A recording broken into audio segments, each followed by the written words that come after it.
Hello and welcome back to Mr. Miller's Art Room. Today we are going to be talking about what we can use these lines for. The last time, in the last video, we did some lines practice work.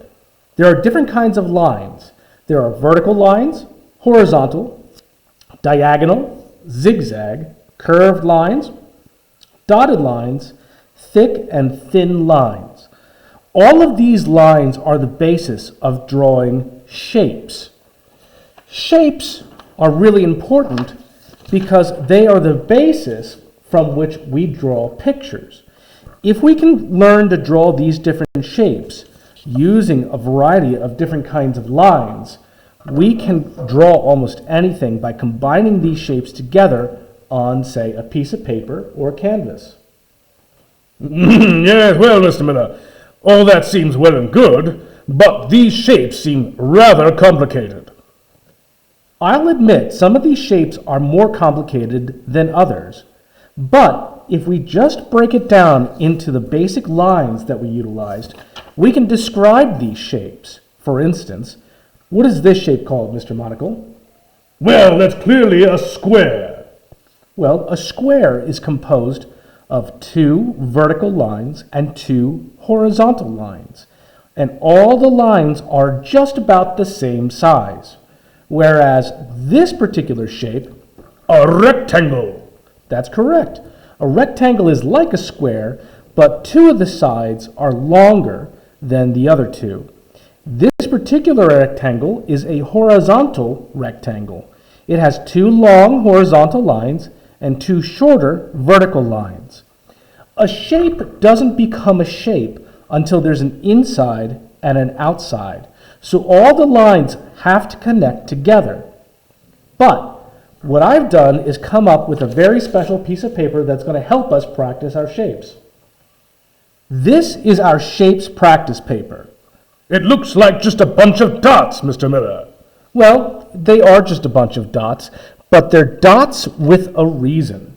You see, what we're going to do is connect these dots on the outside.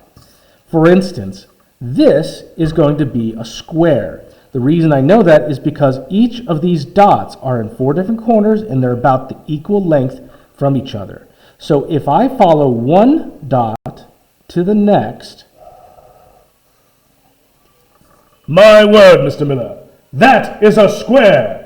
You connected the dots and created a shape. thank you very much, Mr. Monocle. Yes, and if I do this one right here, this will create, let's see.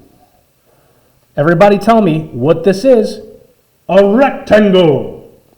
Okay, what about this one? Let's do this one, and then I want everybody to tell me, what is this shape? A diagonal line, and a straight horizontal line. Mr. Miller, that is a triangle. Very good, Mr. Monocle. Now this one might be a bit more difficult. Let's see if we can figure this out. If I connect this one together, then this one together, and then this one together. Well, I'd say that's also a triangle. That's correct, Mr. Monocle. Some triangles look a little different than others because we can change the angle or the diagonal and size of each line.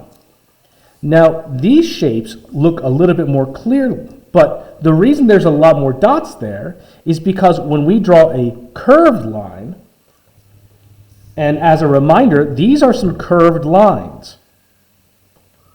Curved lines actually have a lot more points, and so that's what makes them look smooth. Mr. Miller, that's a circle. That's correct, Mr. Monocle. What I'd like you to do is take one of these shapes lines practice work and see if you can't follow these lines and create all the different shapes. And on the very last one, I left a blank just for you. So you can create your own shape. That's correct.